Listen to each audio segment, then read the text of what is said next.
Cette semaine, on met le cap sur le centre plein air Bexy de l'Abbé. On pourrait marcher ici pendant plusieurs kilomètres. C'est un lieu idéal pour la randonnée en famille. Mais aujourd'hui, on va marcher la boucle du canyon qui s'étend sur 3,5 km et qui suit pendant une bonne partie la rivière en Mars. Je rencontre en plein cœur des sentiers mon invité, le géologue Paul Bédard, qui va nous prouver qu'il suffit d'ouvrir l'œil pour découvrir des merveilles.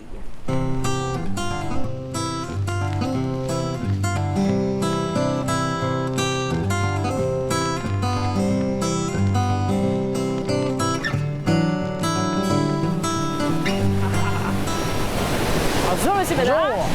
Merci de me retrouver ici, au Canyon, au centre plein air Bexy. Ça me fait plaisir. Vous êtes professeur en sciences de la Terre à l'Université du Québec à Chicoutimi. En plein ça. Vous en connaissez un rayon quand on parle de géologie. Vous avez d'ailleurs quelques instruments avec vous pour qu'on puisse parler de ça. Oui, c'est des instruments qui sont bien utiles pour nous aider dans l'identification des minéraux. J'ai un petit aimant. Donc, c'est simplement un aimant qui est monté sur un pivot.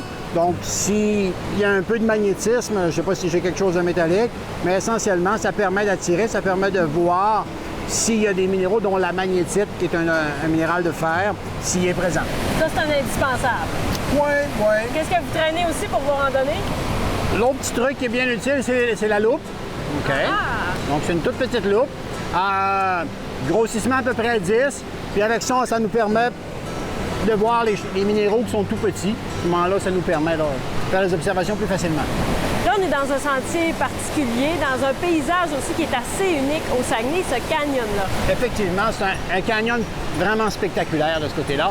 On n'est pas dans une région à canyon. On connaît le Grand Canyon au Colorado ou en Arizona, produit par érosion. Ici, on a un phénomène un petit peu différent. C'est un système de fracture. Il y a 3 systèmes de fracture orthogonaux, un perpendiculaire à l'autre, si vous voulez, un peu comme mon livre, qui est orienté. Donc, il y a un premier système dans lequel il y a des fractures parallèles à la rivière. Donc, il y en a qui sont comme ça, sub-verticales. À ce moment-là, ces fractures-là vont débiter, si vous voulez, la roche d'une première fois, vont la casser comme ça. Il y a un deuxième système qui, lui, va être sub-horizontal. On voit ce qui ressemble, si vous voulez, à des marches. Donc, on voit comme des paliers. Donc, un deuxième système. Donc, on a commencé avec un système parallèle, un second sub-horizontal pour débiter. Et il y en a un troisième qui, lui, est beaucoup plus vertical. On le voit un petit peu moins bien, mais il y a des failles comme ça. Donc, ça permet de débloquer ou de casser des morceaux de façon naturelle qui vont ressembler un peu à la forme de mon livre. À ce moment-là, l'eau, la glace peut les pousser puis les sortir du lit de la rivière. En ayant juste la bonne concentration de fracture, ça nous permet de créer un canyon comme ça.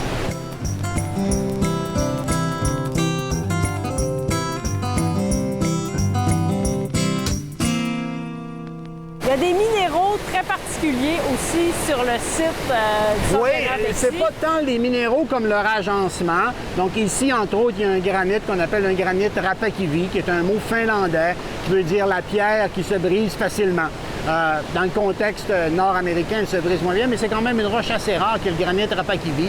Très jolie avec ses feldspaths, avec une couronne de plagioclase autour.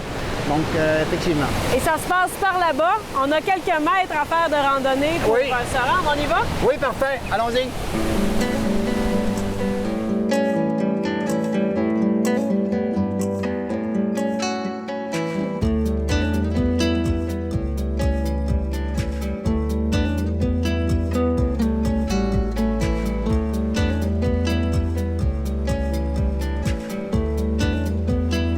On approche de Et notre oui, on but. voit même notre petit réseau de fractures encore qui est présent. Le granit Rapakivi.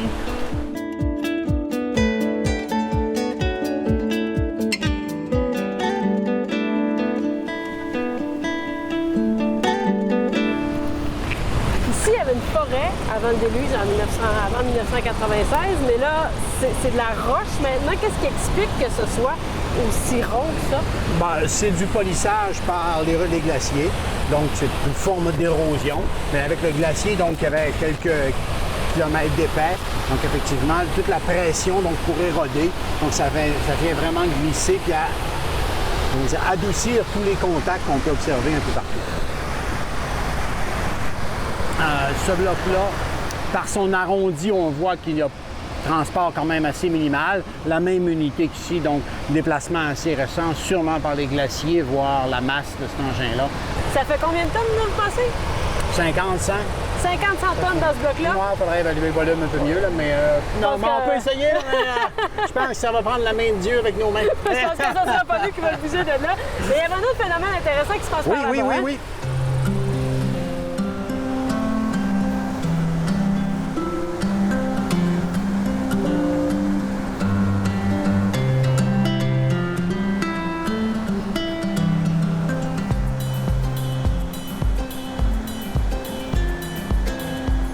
Donc ici, c'est ce qu'on appelle un granit Rapakivi.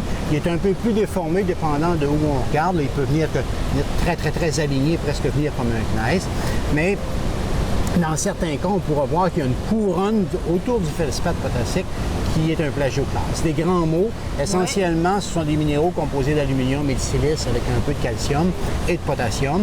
Et puis, tout dépendant de la quantité de calcium et de potassium, donc il y a une certaine évolution à ce magma-là.